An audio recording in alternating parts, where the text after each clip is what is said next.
Okay, this is the setup I've rigged up for my Kreg Pocket Screw Jig. It's on a long table with support so I can slide my panel down the length of the panel and drill my pocket screws about 6 inches on center.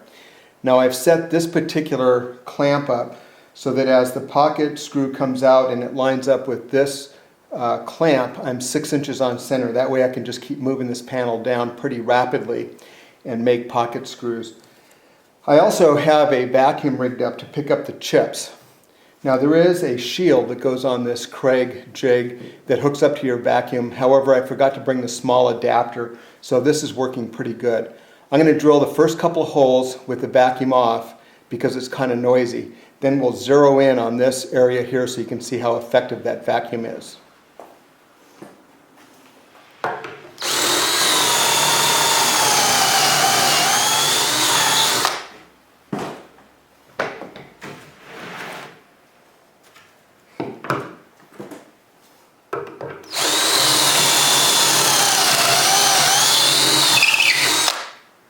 All right, let's turn this vacuum on.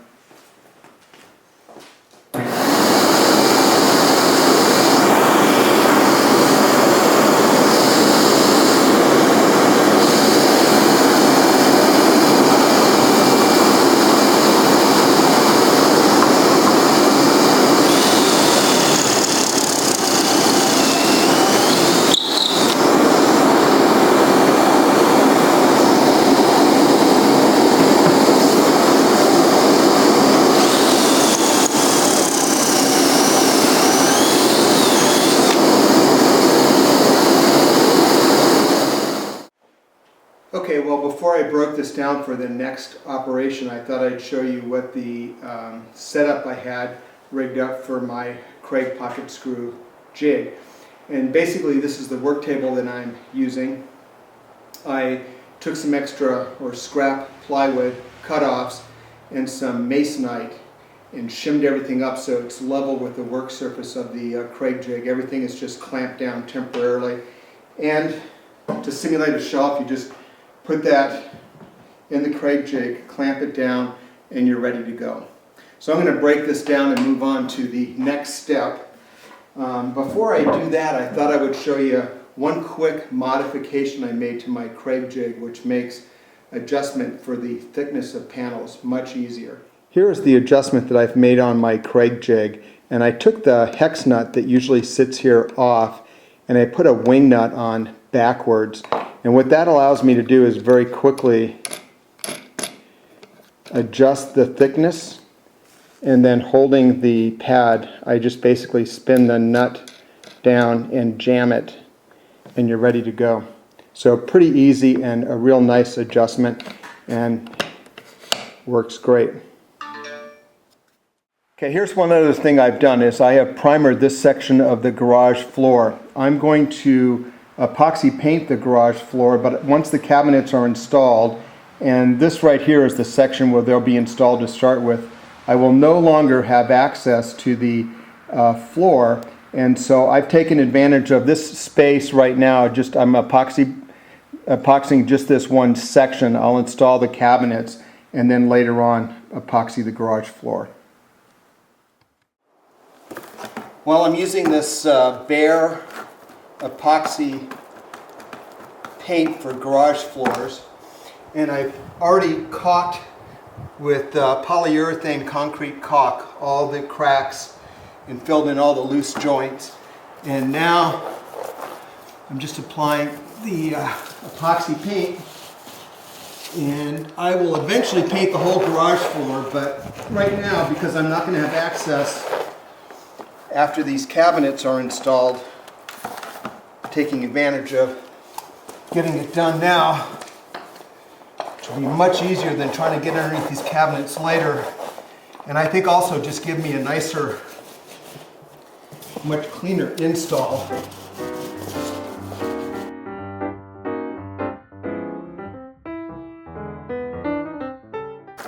Gotta love this battleship gray. I think it's a nice generic color actually for the garage floor.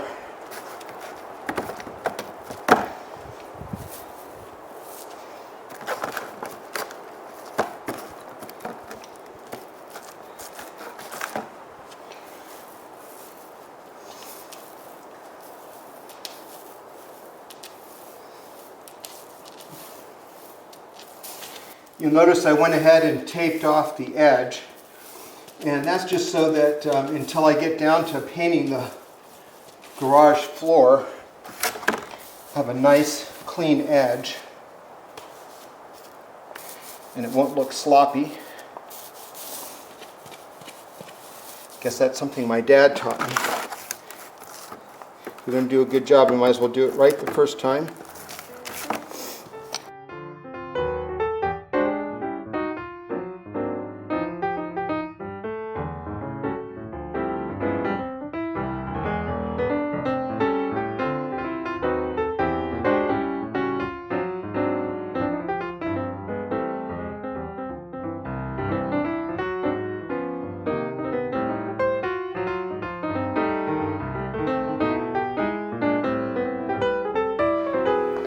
Well, a quick little tip that I can share. I'm using this trim gauge, and it's set basically for the bottom shelf that gives a 3.5-inch reveal to the top edge of the bottom shelf, and that's where the 4-inch trim on the bottom face frame will sit.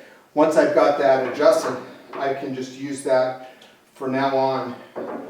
Basically, I use these clamps as a 90-degree stabilizing leg on the back, and I just slide the shelf up to that, clamp it in place, double check, and we're good to go.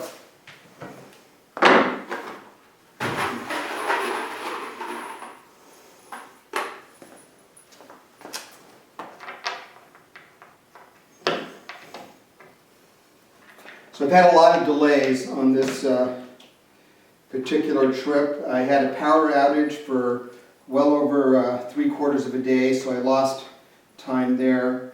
And I met up with Carl, and we talked about our first aid kit, which we're going to get ready to launch. And then I had a couple of phone calls that kind of took up time, so unexpected, but it is what it is.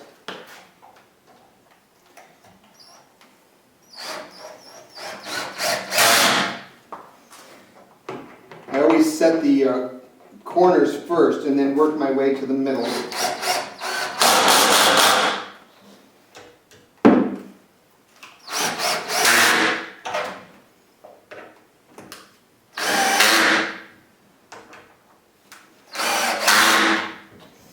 Alright. Next thing I have to do is put the other top on. I'm using the first cabinet as a work surface. I'll flip this one down on its side. I'm using a moving blanket just to protect it from the concrete floor. And then I'll use the track saw to cut the back pieces and screw those into place. Hopefully I'll have all of that done except for the face frames before heading home, and I'll have to work on the face frames and the doors on my next trip.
Alright, well, it's been a long day, and I've got the cabinets done except for face frame and doors. Because of my power delay, I lost about 3/4 of a day. I had planned on having the face frames done, making doors at home and bringing them back. So have to come back for another trip. I thought I'd show you real quick the French Cleat. So this is how the cabinets are going to hang on the wall. A French Cleat is basically a piece of, in this case, 3/4 inch plywood stock that's cut at a 45. The matching piece is hanging on the very top of the cabinet. It's justified to the top edge of the cabinet, and then this will be mounted on the wall in this direction with screws into studs, and the cabinet will basically hang on this. And down below there's a spacer this same thickness without the bevel that keeps the cabinet bottom off the wall about 3/4 of an inch. Down there I can use shims, get everything adjusted to plumb, screw that into the wall, and we're good to go. So anyway, that is the French Cleat. There you go, a little easier to see. Okay, well, I've got these two cabinets done. Two cabinets out of I don't know how many to do the whole garage. But the cabinets are done. The only thing that's left is to build the face frame and the doors. And the face frame will be connected to the middle shelf and the bottom shelf, which will provide some extra support in the center there. And then I'll have shelf standards in here and a shelf for each side. We may or may not end up using the shelves. These are actually sized to fit a bunch of plastic storage tubs that we keep over here at this house. And when it's all done, I'll show you how they fit. But basically the drawing for these cabinets was based on some storage bins that we already have. So they're about 27 inches deep, a little bit deeper than most cabinets, which would be 24, but I wanted to put two of those cabinets in here, make it easy for storage.